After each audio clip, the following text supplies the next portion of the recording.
Hello, hello, hello, everybody. My name is Tara Lionheart. You can call me Tolly, and this is Play with R2Wild for you. We are working on our second piece of the Lionheart household homestead, and this is going to be a motorhome that is in their campground section. This is where me and my poly partners, as the actual real life Lionhearts, want to have our friends come stay with us on our property, much the way that our friends came in, or that we lived in conjunction with our friends when we worked the Renaissance festivals.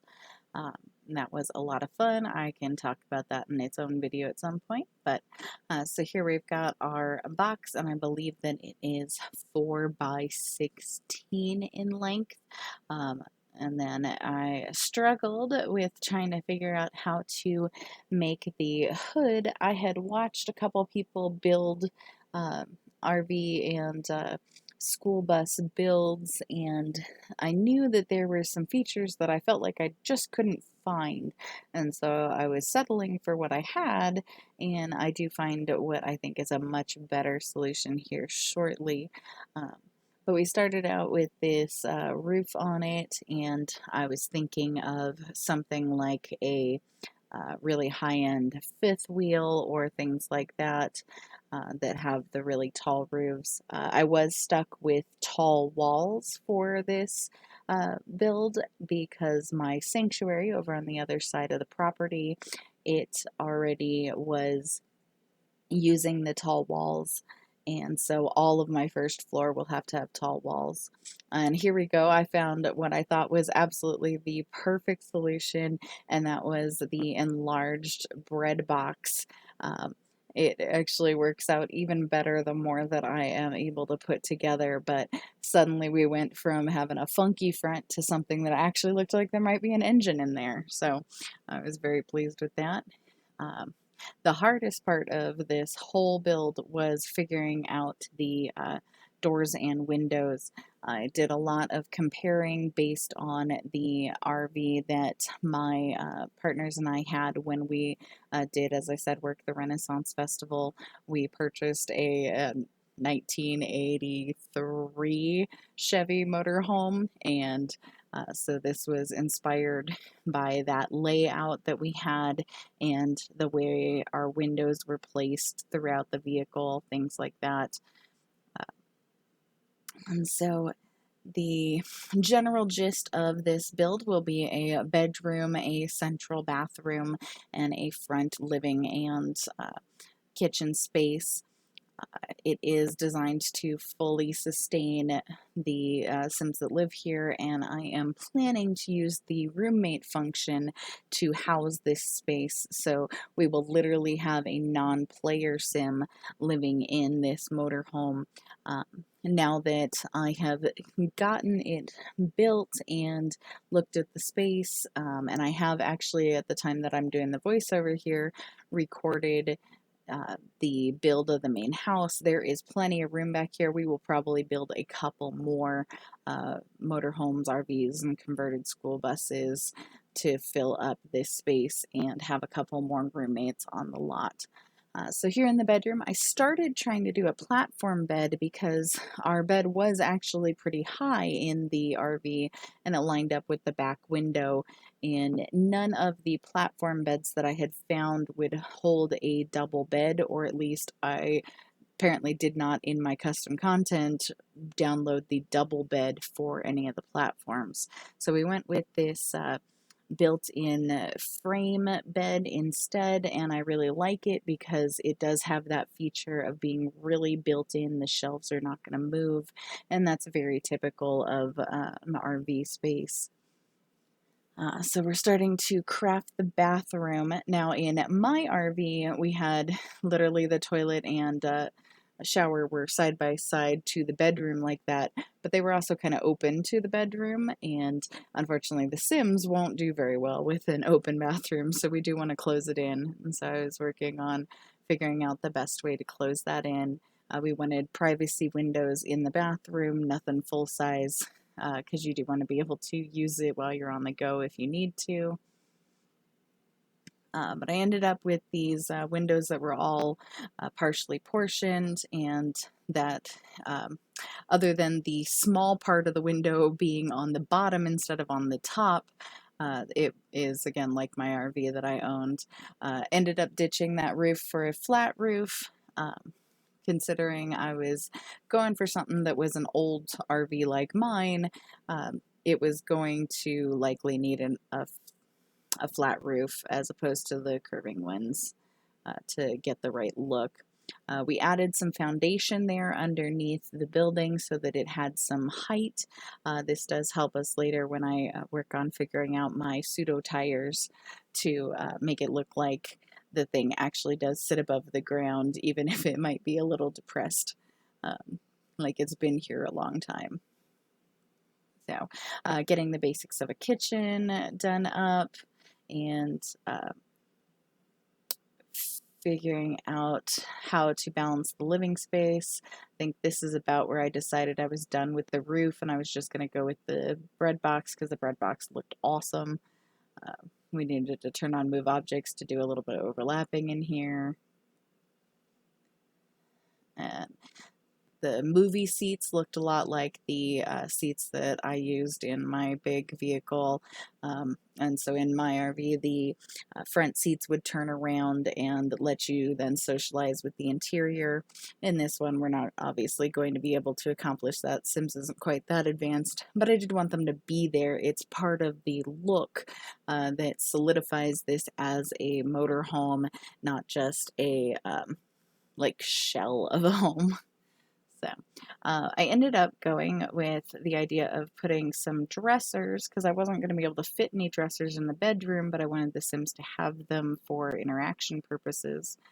So putting the dressers is where the RV seats, the driving seats, go, and then we pull over a bookshelf for the stairs up to the seat here.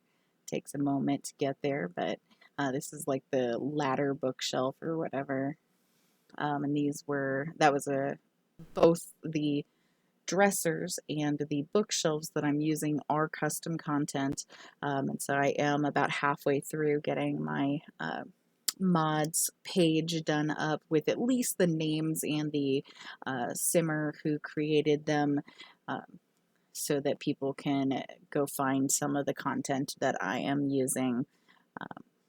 If you didn't listen to my first build through, I am just littered in custom content. I have somewhere in the realm of between 5 and 8 gigs because I haven't actually gone back and looked, but I know it's absolutely absurd. Well over 2,000 individual items that I've added in, some as small as pieces of star anise and others as big as, whole buildings that are designed just to be background pieces. So we've got the basic shape here all set up, starting to play a little bit with the color themes of each room. We decided on green in the back, blue in the front, and yellow for the bathroom. Just going with the really simple saucer lights. They were actually the closest. While they are my favorite light because they're convenient, they are also the closest to an RV light, which is usually a built-in box light on the ceiling. Going with a huge number of cabinets around the whole roof. This one helps to fill the tall roofs that I had to have due to the sanctuary having tall walls. But then also my RV was everywhere but the bathroom had the built-in cabinets all around the top, and this was basically where your life existed, all in your cabinets. And if your cabinets weren't organized, you didn't have anything going on. You weren't able to do anything. So, because if you didn't have it all organized into your cabinets, then it was sitting in boxes that were out and in your way, and then you couldn't use your living space. So, and yeah, I tried to play with some nuance in the front cabinets, but really the larger ones were the ones that worked the best for the size, and it did help fill that space, making it feel that claustrophobic feel that having an RV can create in you.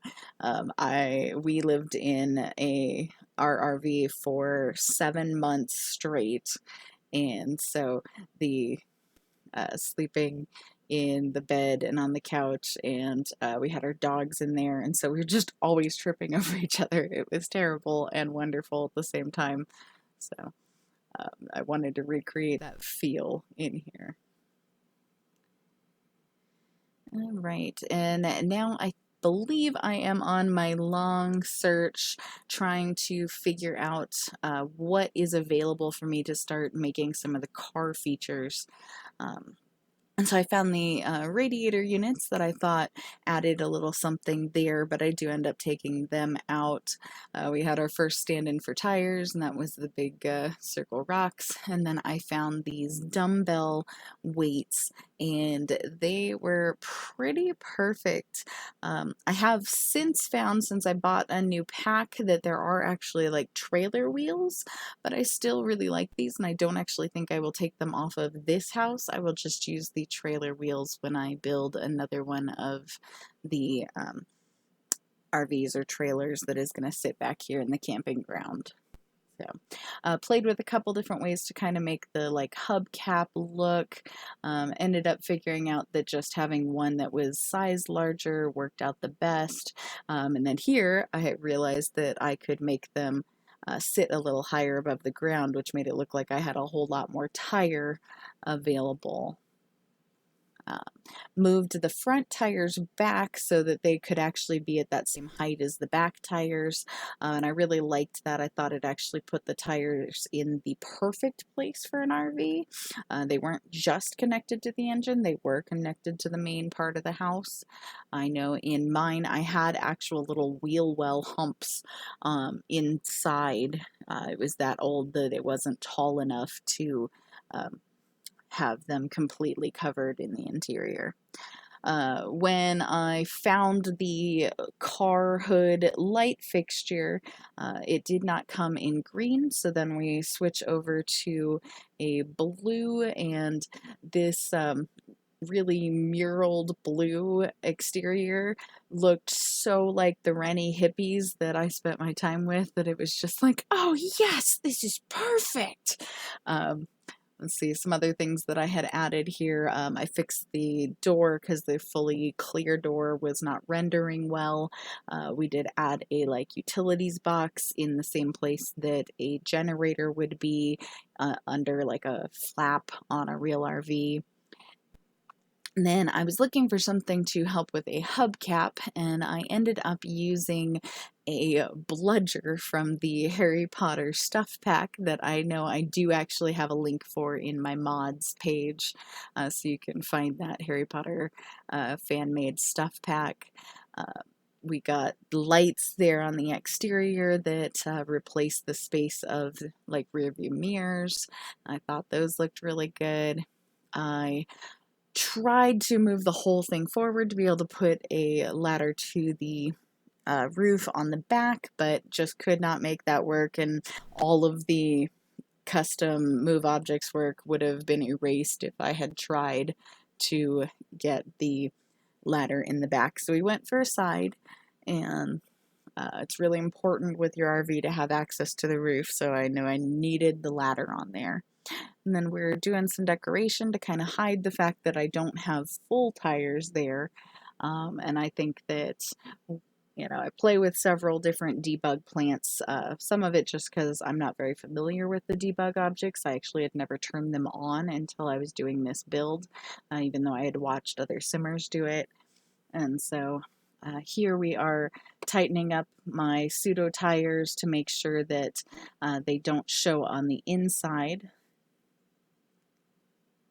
And you can see, I don't know, they look so good to me. I'm so impressed with that. All right, seeing what else we found. We did find some, I found this really cool, like, curved piping that came in threes, but it didn't have a reverse side. It only went in one direction. And it actually would have done even more to make the front of the car look like a car if I had been able to do it on both sides. It would have given this cool trim wrapped right around the light on the front. There in the back, we just put on some oversized vape batteries from one of the downloads. I believe that came with base mental drugs because there's a vape in there. And so I oversized the vape to make 2 exhaust ports. We adjusted the trim on top to be white to go better with the balance of the new paint. Did a white roof and a little bit of interior work. I'm looking for some new features to put on the bookshelf, some of the details that just make this thing look like a home, not a just a I don't know, not too pristine. Got a TV hooked up in there with the game system on the desk. Not sure if the game system will actually work there on the desk, but it does look lived in and like a home setup with it on there. I have my fingers crossed because it does look like it's in the close proximity there. Then we moved outside to some of the campground space and things that they would need, putting in a public restroom, which was part of the campgrounds of the Ren Fair, some tent living alongside the RVs because you had poor Rennies that won't have their own living space. So I'm providing that for them here in the Lionheart campground. A couple other features that actually make it look like a campground. And looking here at that wood, I know that we're about done, so I'm putting in some fake solar panels right now, and then I have just purchased Eco Living, so those will change to the Eco Living functional solar panels in a minute. Did a brief public kitchen there, and I believe that's just about it for my motorhome here. So I hope you enjoyed, and my name is Tara Lionheart. Again, you can call me Tolly, and go ahead and like, subscribe, and follow me everywhere that you can. Those will all be in the description below. Have a good night.